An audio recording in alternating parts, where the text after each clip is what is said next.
Reactor, fresh out the trash compactor. You'll know me by now. It's your favorite England-born, somewhat Australian sounded Reactor. He's a big boss like Rick Ross. He goes harder than Slipknot. He's in permanent beast mode without even applying the cheat code, baby. He's so crazy.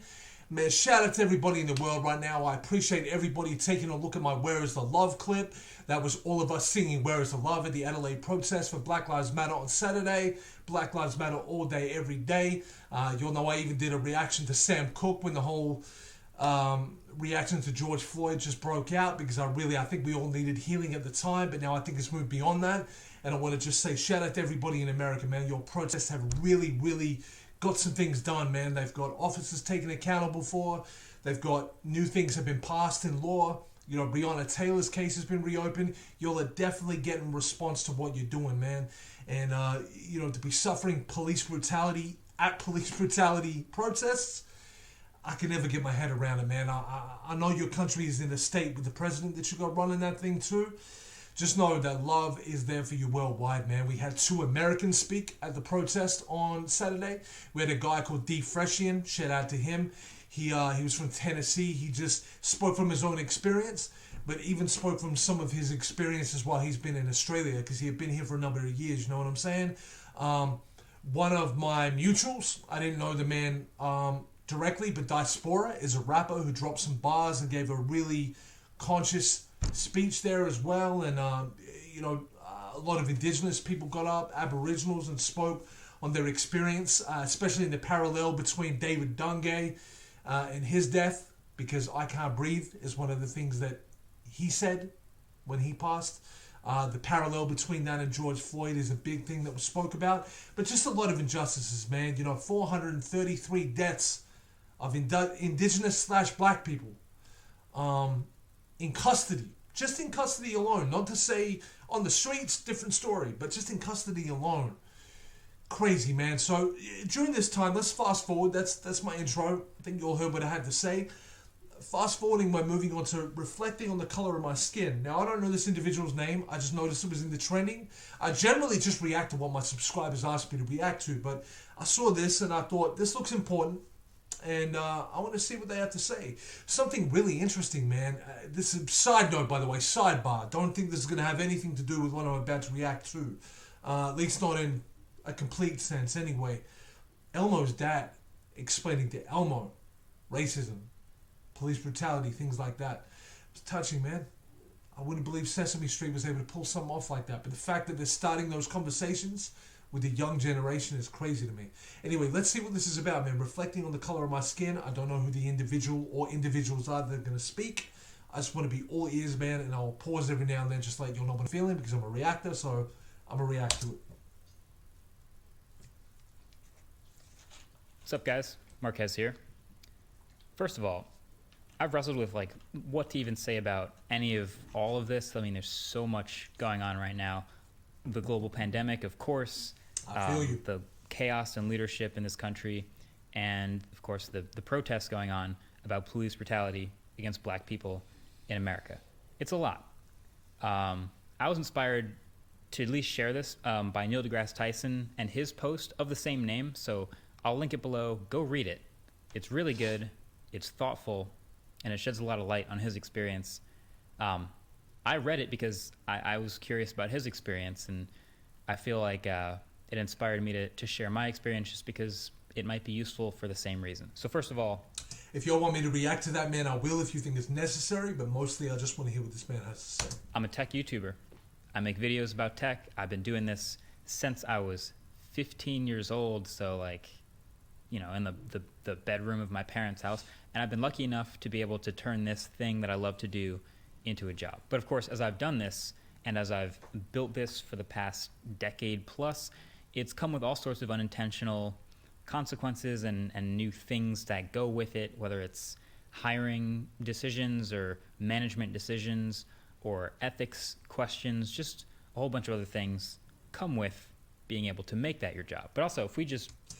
You know what's really interesting, before we even dive into the rest of, or before he dives into the rest of what he wants to say, is as soon as he said what his career was, I sat there and thought, if he was just walking through a regular neighborhood Some officers saw him walking through a regular neighborhood that he's not from. Maybe he just visited a friend, was walking in his car or whatever. I wonder what occupation they would assume. I shouldn't say assume, that's not fair. Would maybe expect his career was going to be. Would they look at him and go, I bet you this man is a tech/YouTuber? Or would they go, why is he here? Why is he out on this street? Does he belong here? Yeah, I don't know. I don't want to... Yeah, let's listen to what he has to say. Rewind the clock back before I even started any of this, before the videos and all that stuff. I've been lucky enough to have amazing parents that supported me and encouraged me to try new things and experiment to find the things I like, and then would support when I would latch onto things. And for me, none of these things started with anything to do with the color of my skin. It was luckily literally just things I was super interested in. And the longer I'd stayed in these things and the more I'd got rooted in these communities and these activities, the more it would start to come up. So for context, I've been an avid golfer since I was 10 years old. I've been an ultimate frisbee player since before high school. I didn't know ultimate frisbee player was a thing. That's crazy. And I noticed he said an avid golfer. Excuse my ignorance, but Tiger Woods is the only person of color I know in golf. Not to say he's the only one. He's the only one I know. I wonder, that's interesting. At a professional and club level, and I'm a tech YouTuber. I make videos. So it was an escape, basically, to be able to bury myself in my work and these activities as a way to isolate myself from all the rest of what was going on around the world. Because at the end of the day, as soon as it's over, as soon as I leave, as soon as I drive home, as soon as I'm driving, it snaps you back to reality where you could be pulled over for nothing, basically, or because we don't see that type of car around here, or just anything stupid that would sort of bring you back to that frustrated place. I have stories. I want to put it out there that I've been learning a lot of new things over this last week or so. When I say this, I have black friends, right? We sit down. We even race debate every now and then. I've particularly shout out my man Hamzi. I don't know if he's going to be watching this, but we've had some deep discussions. And he's younger than me, but he's a young man that's very, very switched on. And some of the things he's told me about his racial experiences, I thought I had a great understanding of everything, right? Until this last week or so, I understood that unless we're wearing the exact same pair of shoes, man, I'm never going to be able to fully understand it. I might be able to be empathetic toward it. I might be able to have a comprehension of it just because I've had open discussions with other people of color, but I'm never going to be able to fully understand it. And I know this because I realized that my ignorance was still there. I didn't even realize just things like having a good car, being a black person, is immediately suspicious. I didn't realize that, man. And the reason I didn't realize it is because I've never had to go through it, man. You know what I'm saying? I never realized being followed in a store was a thing just for your color. I've been followed in a store for being in the store for too long before. Just suspicion starts to arise. You've been in the store for a little while, you haven't bought anything. But that makes sense as a suspicion, you know what I'm saying? It's annoying, it's frustrating, but it's not the same as immediately being targeted the second you walked in, you know? Let's hear more of what he's going to say. Encounters with the police. My friends have stories, but at the same time, I have police officers in my family, and I know police officers who are also frustrated with all the same stuff that's going on. But the point is, that's tough because they are a part of a system that's systematically designed to favor people who aren't of color. Even as a police officer of color, you're still, if you haven't made enough arrests in a month, you could lose your job. So when you're on that sort of firing line of losing your job, you're going to go into the impoverished neighborhoods, man. And sometimes you even instigate. You're encouraged to do that. You know, you've got quotas to fill. He's about to talk about that, and that's interesting to me. I didn't know he had police officers in his family. That's crazy. Things are different. First of all, I'm not a 15-year-old anymore. I'm an adult.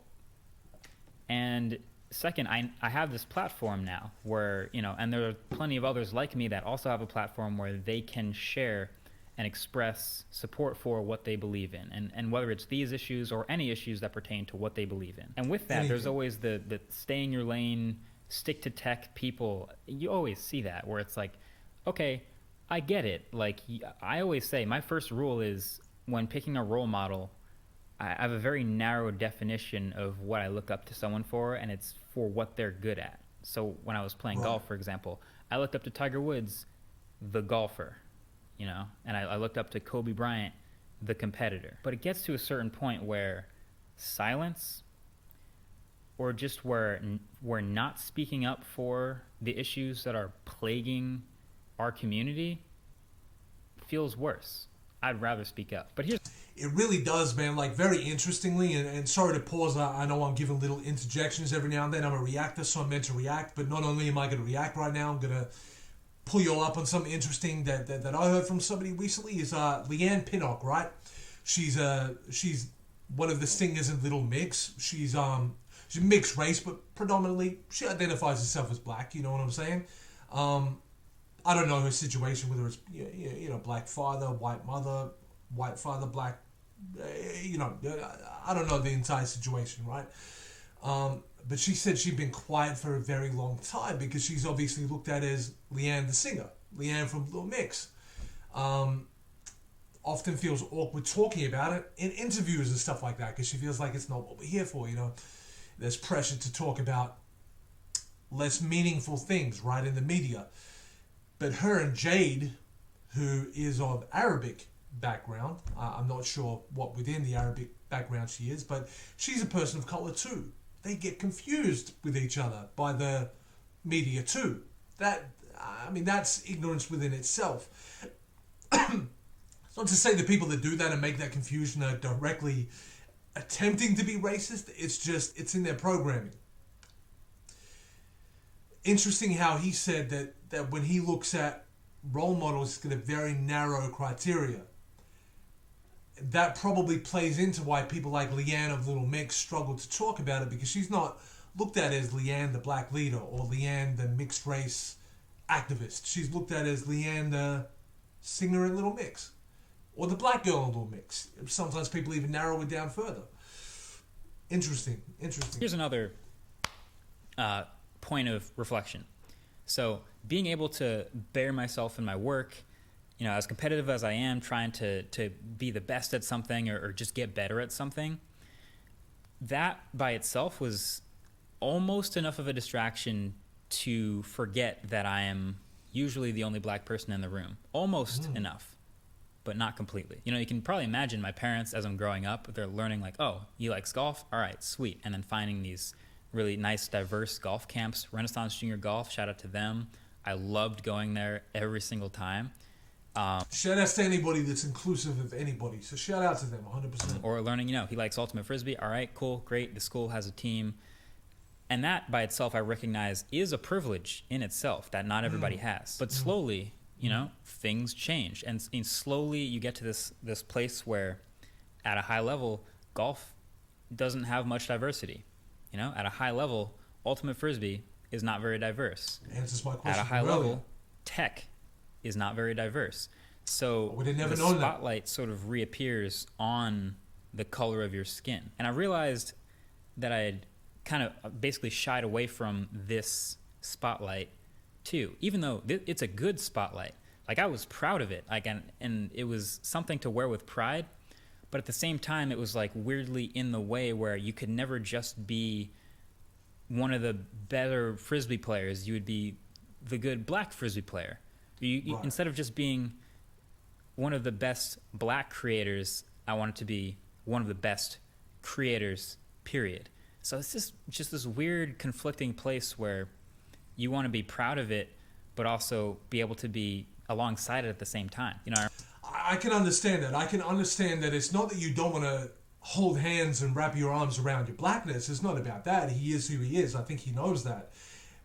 But to not be good for a black guy, you know what I'm saying? Like, you're really good at your, tech job for a black guy. Like, you're a really good black tech guy. Like, you would love to just be. It's the same as white people that come into the house of hip hop. Like, you have to respect that. You didn't build that house. So when you first come in, you're a guest. Now, I don't agree with Eminem. I don't think he's a guest any longer. I think he's built a lot in that house. There's something a guest doesn't do. What he's done for hip-hop, a guest doesn't do. Only a father in that house can do. But I'm saying, like I'm in hip hop, I rap outside of here. A lot of y'all probably didn't know that. And I think we need to respect that we come in as guests in hip hop. And over time, we can help build the house of hip hop. We can help, we can help lay down new bricks and we can do all that kind of thing. But we come in as a guest.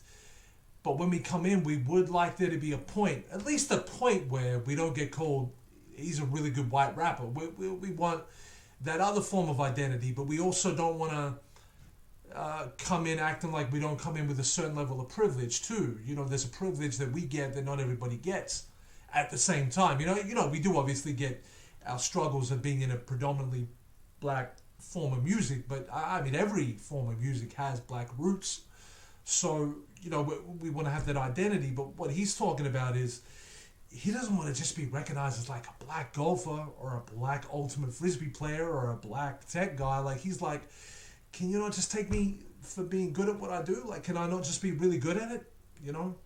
Identity aside, I remember interesting conversation. Several instances where I would like accomplish a goal or I'd make a high-end team and I was super proud of it, but then I'd like that spotlight would appear again and I'd start to second guess that, where I'm like, did I make this team because I'm good enough? Or did I make this team because I have this platform and they want to take advantage of that? Or did I make this team because I'm black and they just wanted to make sure they have a black person, and I'm looking around like, well, they got one, but suddenly I'm second guessing myself. Like, am I good enough to make this team? I don't know. But I think at least for me, understanding paranoia, that I put that mental hurdle in my own head, that's something worth sharing. That's not something everybody has to think about. But here's the bottom line. Here's the message. I posted something a couple days ago about how everyone uses their voice and their potential platform differently. Some people silently donate and work behind the scenes. Some people use their voice and their platform to inspire change. But I want to use this platform I have right now in this moment for two things. One, to share the message that not only is racism obviously unacceptable, but we actually have to actively work against it. And there's always somehow people like twisting that, making it political, making it like a two-sided thing. I don't understand how being anti-racist can possibly be controversial in any way. And if it is for you, then you should probably leave. I have no problem with losing racist followers. That's fine. That's something I take a stand on. But that's probably the most powerful thing he said in the video so far, because being anti-racist shouldn't be a radical idea. You know what I'm saying? And to be able to, I understand that lack of diversity in, say, ultimate frisbee or in the tech arena, whether it's calculated racism or not, I really don't know. I can't comment. I would only understand if I were him and I was in his shoes. I can only speculate, hear what he's saying, and try and embrace what he's saying, right? But when I have a look at it, I sit there and I go, I wonder if it is something that we could break down from the older generations down, or whether it's something we really need to look at our young ones and kind of just build it from the ground up. Just kind of weed it out. I don't know. Maybe we need to try and do all of the above. I don't know. I don't have the answer. If I had the answer, there'd be a lot of people wanting to be on the phone with me right now. There'd be CNN that want to interview me if I had the answer to how we get rid of racism. You know what I'm saying? But this is an interesting conversation, and more than anything, I'm trying to just embrace what he's saying. Because the worst thing you can do as a white individual is try and be like, oh, you've been questioned by police walking down the street. I relate to that. That happened to me. Yeah, okay. We go through stuff as well. Everybody understands that. We go through hardships. People understand that. But don't make the issue about you, because at the end of the day, it's different. It's different. I'm just saying the experience is different. I want to try to be something to look up to for kids like the 15-year-old me. To kids that want to be able to look at a high level of something and see someone that looks like them making the right choices and finding success. That's what I want to try to be. I try not to ask for too much. Like I've had people, really nice people, reaching out, like, seeing what's going on in the world, like, what can I do to help, reaching out. And it's great that they're thinking that way, and that's positive, but I'm not the one that needs help. It's the organizations that are out there on the front lines and that are supporting the cause that need your donations right now. So I'll leave a link below specifically if you want to help in that way. But here's something I will ask, and something that's in my world that I can actually speak to. There's a lot of threads going around about finding black creators and just following them, supporting them. And that's great. That's really positive. But make sure you follow them and support them because you actually really like what they do. Some people might not know this, and I don't even know if YouTube would ever say it, but finding and subscribing to a new YouTube channel and then not engaging and interacting with their content actually sends a bad signal to YouTube's algorithms, where if you just subscribe to a channel and never watch their stuff, then YouTube takes that as a flag that this stuff isn't interesting and then makes it harder for that stuff to surface. So, flooding a channel with the numbers is a nice look, but it can actually bury that channel. So what I'm asking is find a diverse group of creators and actually get into it and enjoy what they're making, the actual creation itself and why they're a creator. That's the best part of it. I'm going to link some of my favorites below. I encourage you guys, if you have suggestions, to link those in the comments down below. And then if you want, go through those and look through and find some of your favorite new creators that you can find and support in this way. The ones I'm going to link below are both people in tech that I've met from this awesome job and that do great stuff, and also just others that I've also watched and enjoyed. So hope paying it forward, that's cool, man. And I watch a lot of, as somebody that's a reactor, I watch a lot of black reactors. You know what I'm saying? I subscribe to their channels and I actively watch what they do.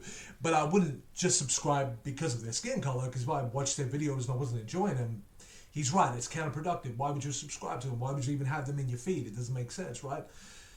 Plus, you can find black creators in everything you're interested in, whether it be comedy, music, whatever it be, you'll find it, you know what I'm saying? And you don't just have to leave it there, there are plenty of people of color and the various shades of color that there are that exist that do great stuff, man, whether it be in music, tech, comedy, you know what I'm saying? Whether it just be entertainment-related videos, not to anything specific, just to entertainment in general, you'll find it, man. So I hear what he's saying, and I applaud him for the way that he went about it, too. He didn't just go, subscribe to all your black creators, da-da-da. He went, no, subscribe to the ones you're interested in, and we'll actually actively take time to watch, because you want to. You know what I'm saying? That was cool. I like it. hopefully you can go through those. Talib Kweli, for example. Talib Kweli, sorry. His interviews are bananas, bro. I'm watching all of them right now. And find stuff too. But look, at the end of the day, there are no easy answers. Everyone has a different struggle. Everyone has different experiences. Hopefully my reflections can be useful to someone just looking to understand better. But just know that this whole social media thing can make it feel like a very now thing. Like it feels like a very 2020 thing, this very now thing. Maybe that's because of the short attention span of the internet, but this is an ongoing thing. This has been a thing, and this will continue to be a thing. We have to spread the message, we have to be responsible and use our voices, and we have to move the needle. Thanks for listening, and I'll catch you guys in the next tech video. Peace. All I really got to say to that man is much respect for what you did. I believe his name is Marquez, right? He said it very early on in the video, so I may have forgotten it over time, but I think he was very articulate, and I think the message that he finished on was super important. Let's not treat this like it's just in the now. It's ongoing. George Floyd, let's not act like he is going to be the last victim. Anybody could be next. You know what I'm saying? And look, let's not make this a all lives matter debate and all that kind of crazy ish, because at the end of the day, we understand that inherently, but at the end of the day, black lives haven't felt like they mattered for a long time, especially with the disregard given within the justice system right now. Particularly within the police forces, right? The people that are there to protect are generally the people that have been lashing out at these protests. There's been peaceful protests that are protests about police brutality and about Black Lives That Matter, and all kinds of police brutality has been going on. So let's never, ever forget this. I mean, if we were guilty of that before, let's never, ever drop the conversation ever again. Because it's a humanity thing, ultimately. If you subscribe to this all lives matter idea, then number one, I think if you would understand that all lives matter, you would automatically understand why Black Lives Matter. All right? Because if anybody within your group is not mattering as much as you, then there's an issue. So that's where you have to stop saying all lives matter. You have to start going Black Lives Matter, right? Let's say every black issue was addressed tomorrow. Everything got solved. We would then maybe shift from Black Lives Matter to Brown Lives Matter, because we'd realize, our brown people of all different backgrounds, they're still having issues. Okay, let's move on to Brown Lives Matter now. So really speaking, it's a humanity issue. So we shouldn't give up on it, period. Because no matter whether you're whether you're an Indian, a Pakistani, whether you're a Middle Eastern, whether you're any form of Asian, with anybody really. At the end of the day, it's a humanity issue. You know, if 1,000 white people were being caged in Africa right now for no good reason, let's just put it out there, for no good reason though, let's make that clear. You think black people wouldn't care? Of course they would. It's a humanity issue. Nobody wants to see 1,000 of anybody caged and tortured or anything like that. So let's just keep this on going as a humanity issue first and foremost, and let's keep Black Lives Matter talked about, because everything he said there, I can't relate to having to think that way. I can't relate to having to think of, you know, like I used to play basketball when I was a little bit younger, so I couldn't relate to thinking, am I only good at basketball for a white guy? Like, you know, and at the end of the day, I never even felt threatened if there were people of color that played better than me either, because I always thought, well, I just play my position within the team anyway, so it's fine. Even when it comes to rapping, I've never been paranoid about it, and I think a lot of that comes with my privilege, whether I've grown up realizing that or not.